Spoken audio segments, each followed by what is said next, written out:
karena rata-rata mereka tidak menggunakan apa-apa. Padahal ini bisa saja mereka berisiko terluka atau lebih parahnya lagi terkena longsor di dalam gua-gua ini.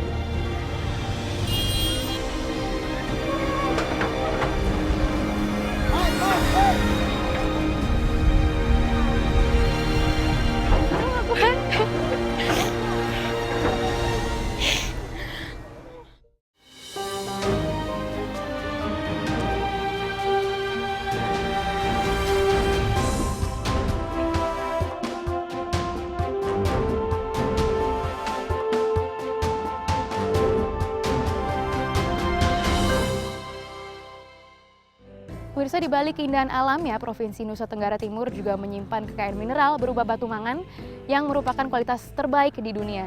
Cadangan batu mangan di NTT bahkan merupakan yang terbesar di Indonesia. Lalu bagaimana masyarakat setempat memanfaatkan kekayaan hasil perut bumi yang berada tepat di bawah kaki mereka ini? Ikuti cerita selengkapnya di Indonesiaku. Sektor pertambangan pun seakan menjadi jalan keluar bagi masyarakat untuk menyelamatkan diri dari keterpurukan ekonomi. Salah satu primadona hasil tambang dari NTT adalah batu mangan. Ada sebanyak 254 pemilik izin usaha pertambangan di Nusa Tenggara Timur. Kegiatan tambang di sini sudah dimulai sejak tahun 2009. Namun hingga sekarang batu mangan masih bisa ditemukan dengan mudah. Sekilas, lokasi tambang mangan tampak seperti bekas tanah longsor. Ini adalah hasil dari maraknya galian penambang selama bertahun-tahun sebelumnya.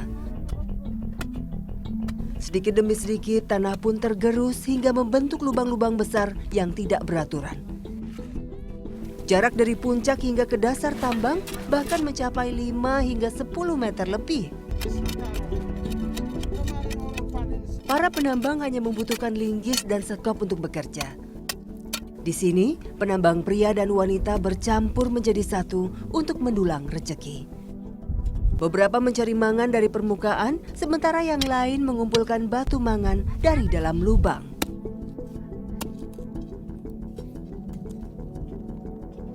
Biasanya, setiap penambang sudah memiliki titik kerjanya masing-masing. Proses mencari mangan sebenarnya terbilang mudah.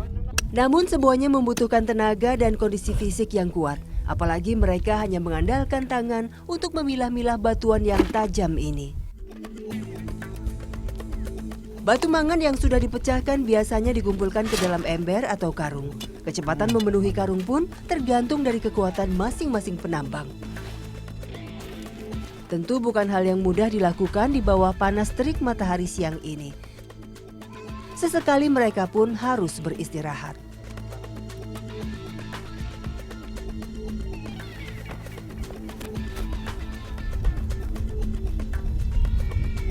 Saya ikut turun ke dasar untuk melihat langsung cara kerja para penambang. Buat saya yang belum terbiasa, menapakkan kaki di jalur kecil sisa galian ini bukanlah hal yang mudah. Jalan yang curam cukup licin untuk dilewati. Para penambang biasanya bekerja 7 hari dalam 1 minggu. Namun jumlah penambang hari ini memanglah tidak seberapa. Sebagian lain masih menunggu lahan tambang diperlebar oleh pihak perusahaan. Biasanya kalau misalnya lagi ramai sampai berapa orang Pak di sini yang kerja?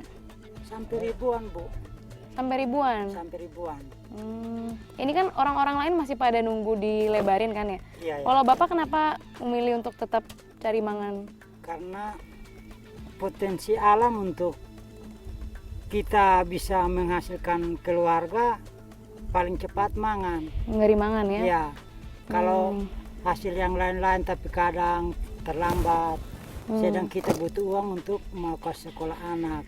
Karena anak separuh ke perguruan tinggi kuliah di Kupang, yang lain SMA.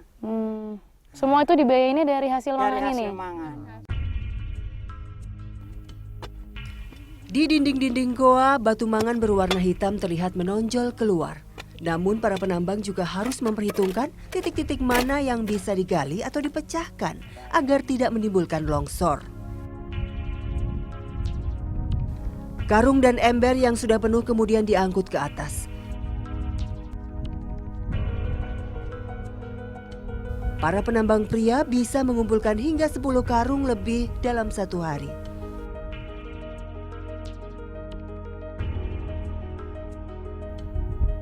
Di area tambang terdapat puluhan pondok yang bisa digunakan sebagai tempat beristirahat para penambang.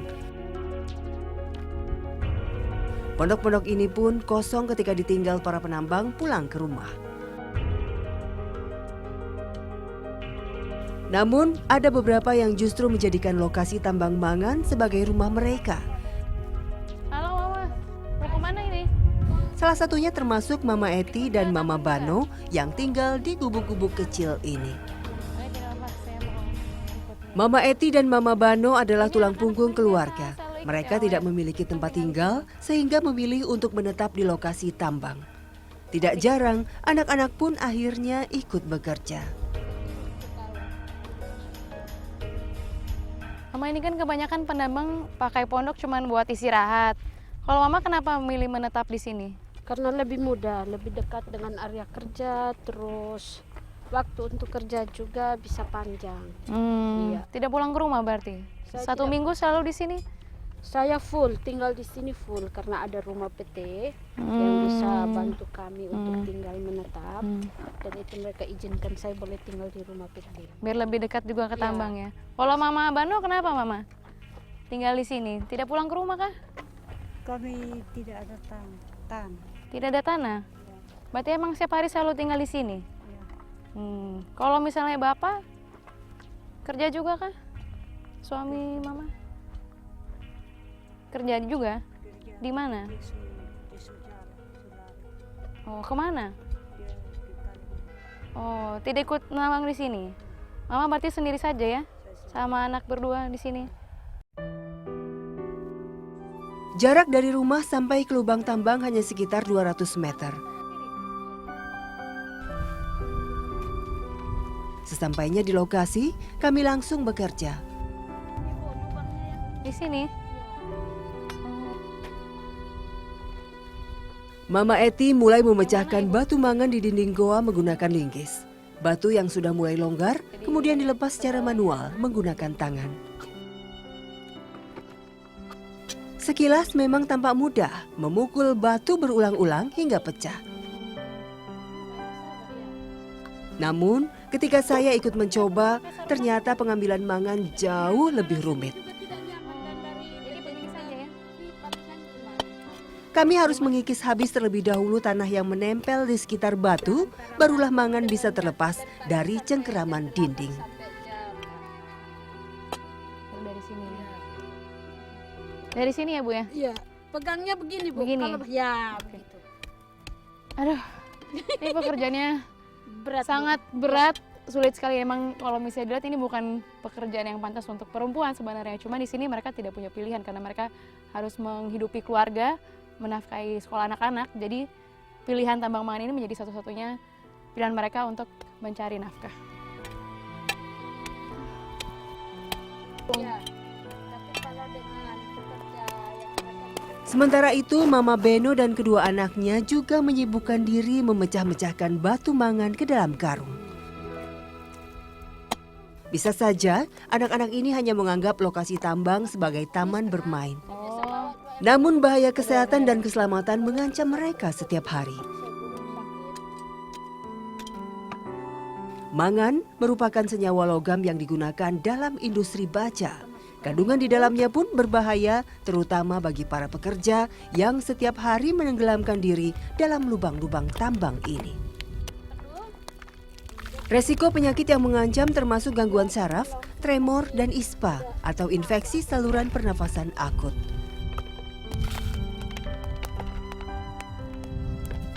Namun bagi para penambang, termasuk Mama Beno, batu-batu hitam ini adalah hidup mereka. Tak ada sumber mata pencaharian lain yang bisa mereka andalkan untuk tetap bertahan. Batu mangan yang sudah dikumpulkan kami bawa kembali ke rumah. Meskipun terlihat sedikit, batu mangan memiliki bobot yang lebih berat dibandingkan batu biasa. Membawa satu karung penuh pun tidak mudah. Jangan. Tahap berikutnya adalah proses pengayakan. Batu mangan dituangkan ke alat penyaring lalu digosok menggunakan tangan. Ini dilakukan untuk memisahkan sisa-sisa tanah yang masih menempel pada batu mangan ini. Digosok begini aja Bu. Ya, kalau misalnya secara kasat mata, batu mangan ini emang agak sulit dibedakan dari batu biasa. Cuman ini ciri-cirinya kalau batu mangan itu dia warnanya emang lebih hitam dan kalau dipegang emang lebih padat dan berat. Dan ini biasanya digunakan sebagai bahan baku untuk keramik, gelas, bahkan baterai. Cuman produksinya memang jarang dilakukan di dalam negeri. Karena hasil tambang dari mangan ini nantinya biasanya akan diekspor ke berbagai negara seperti Cina, India, bahkan sampai ke negara-negara di Eropa.